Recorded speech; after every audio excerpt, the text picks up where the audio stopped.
Of all the genes known to cause cancer, none are more well-known or feared than the so-called breast cancer genes, BRCA1 and 2. In most people, these genes suppress the development of cancer.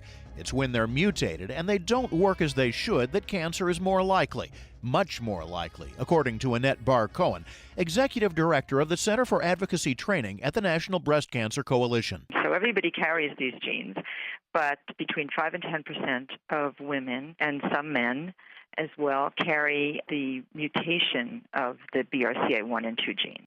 BRCA1 and 2 mutations confer an up to 85% lifetime risk of female breast cancer compared to 13% in the general population in the West. I should be careful to say that. And BRCA2 confers a lifetime risk of male breast cancer of 10% compared to 0.5 to 1% in the general population. Dr. Karis Eng is professor and chair of the Genomic Medical Institute at the Cleveland Clinic Lerner Research Institute. She says mutations in these two genes also lead to a much higher risk of ovarian cancer. Ovarian cancer is an up to 40% lifetime risk compared to a risk in the general population of 0.5%, so it's quite a bit. There are other genes that can also be involved in the development of breast and ovarian cancer, but BRCA's role and risk are much more well known. So it's no wonder that when testing for BRCA1 and 2 became available, many women, especially those with a family history of cancer, were interested. If the test comes back positive, Bar-Cohen says the first step should always be the same. I think the first course of action that is really recommended is a conversation with a genetic counselor, because this is a complicated issue. It has lots of implications, both for the woman and for her family. And so a really thoughtful, accredited, and well-established genetic counselor is probably the first order of business. And then there are various options that people have.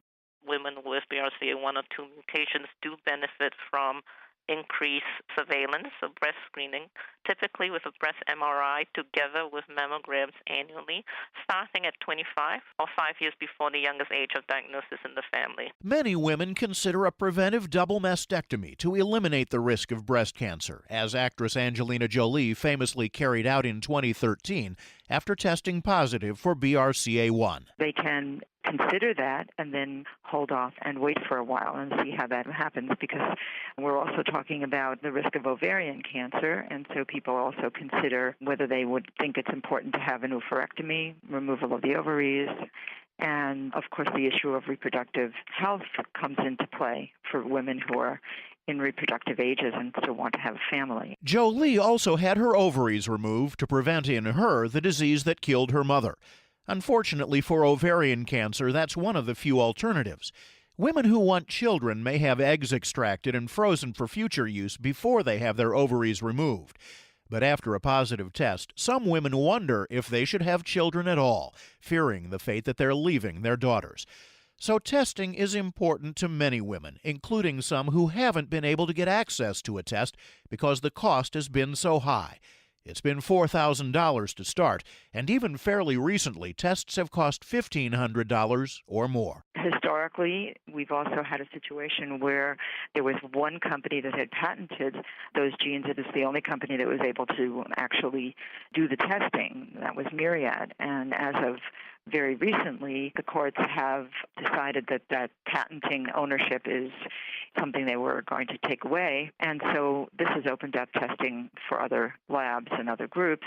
And so presumably we're going to see some reduction in the cost.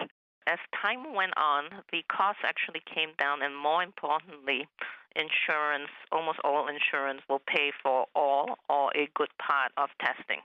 So suddenly, because insurance got smart, this actually saves lives and, in fact, saves healthcare dollars. So quality of patient care goes up, cost goes down. Most third-party payers began to pay for genetic testing and, importantly, genetic counseling. So both must go together. But it's not as if just anyone can be tested and insurance will pay for it.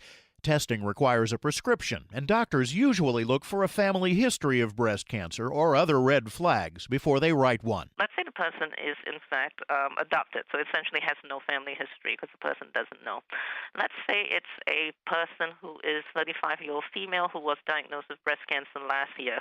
So young age of onset is a red flag, and in many companies, they will follow the NCCN, National Comprehensive Cancer Center network criteria. And so a young age of onset is a criterion for BRCA1 and 2 counseling and testing.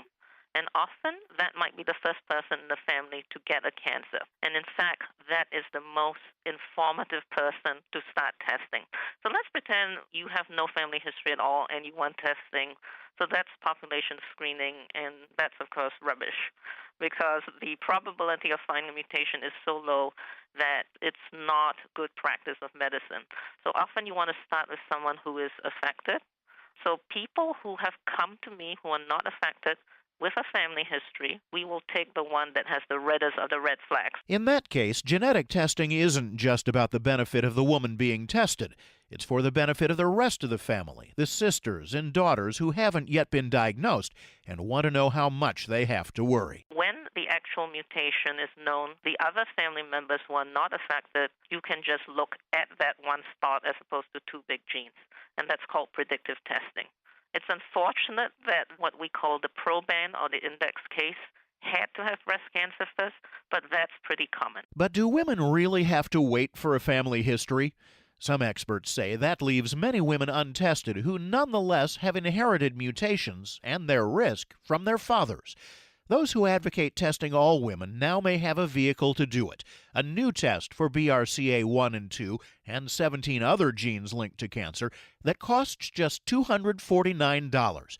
But Bar-Cohen and Eng say the new test doesn't change anything. The fact that this new color genomics test has come out and at this $249 rate does not change the biology of the BRCA1 and 2 mutations for women, and so it doesn't really broaden the criteria for who should get tested.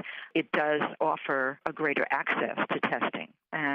But we have to look at this testing and see whether actually this has passed muster, whether we need more information about what this test is going to be giving us. So there are lots of questions that this test, in fact, raises, and it may, in fact, end up broadening the pool, but we're very cautious about that, and we think this needs a great deal more consideration and discussion and more research. You shouldn't test everyone because that is very bad medicine.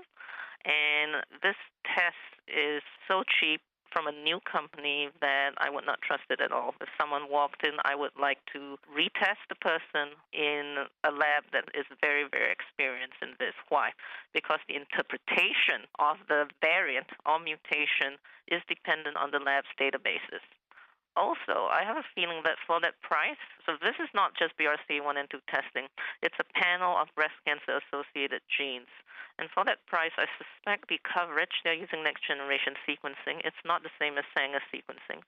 So next-gen sequencing, if you don't resequence lots and lots and lots of times, there are lots of false positives and false negatives, especially false negatives.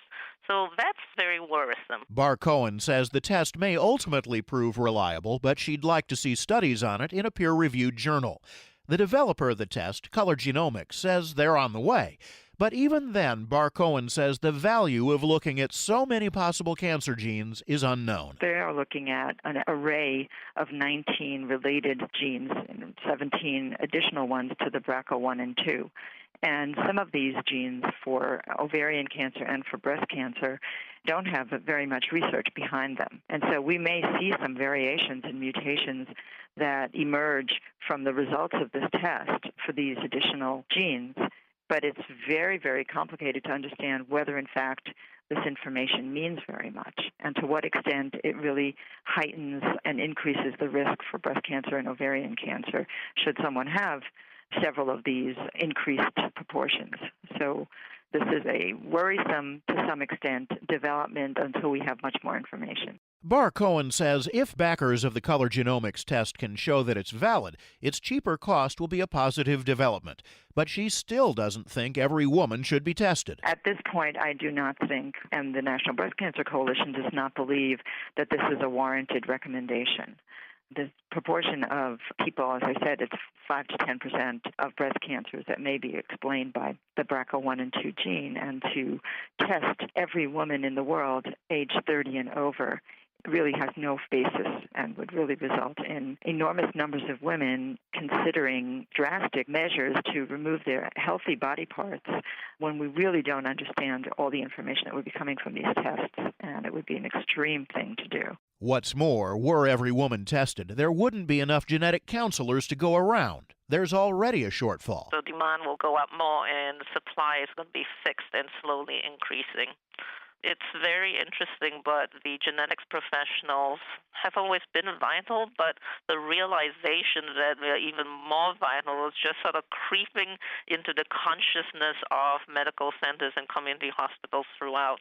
And I think many of them are going to say, we can't even hire anyone because they're just snapped up. Without enough genetic counselors to go around, Bar-Cohen says the result could be disastrous. People who don't get counseling are not prepared for the impact of what they may get in terms of the results. The other shortage that we have, I think, is in adequate training for frontline family physicians and internists and so on, who are, in the end, the people who are providing the results of these tests, and to what extent are they all adequately trained in the latest research and in the nuances of being able to have this conversation with their patients. So women may get terribly frightened. It may be an incredibly difficult thing to deal with. They may not understand what the implications are. Women who have daughters will be very concerned, and this may impact questions of raising a family, of the issues around if there are men involved in the family history and so on. And it can be very, very difficult if you don't have a trained person navigating you through. It may be that someday, maybe even in the not-so-distant future, many more women will be tested for breast cancer genes. The cheaper test may make it possible. But for many experts, the test is simply too new, and the answers it provides are far too important for it to carry any doubt. You can find out more about all of our guests on our website, radiohealthjournal.net, where you can also find archives of our segments. You can also find our shows on iTunes and Stitcher. I'm Reed Pence. More than half of recent graduates don't have full-time jobs, so Fifth Third Bank, the Curious Bank, is helping recent grads to promote themselves and land jobs that help set them up for long-term success. Fifth Third's new Brand of You campaign invites job seekers to enter for up to 1,000 job coaching scholarships from National Reemployment Solutions Company NextJob, where Cynthia Reich is a career and job coach. Whether you need help mastering your resume or tips on how to ace your next job interview, we're here to help. Visit 53.com/brandofyou to get the job coaching you need and develop a personal brand to help you get your dream job. Brand of You is an extension of Fifth Third's commitment to be curious about new and different ways to improve people's lives. The key to finding a job is waiting at 53.com/brandofyou. That's 53.com/brandofyou. Fifth Third Bank, member FDIC.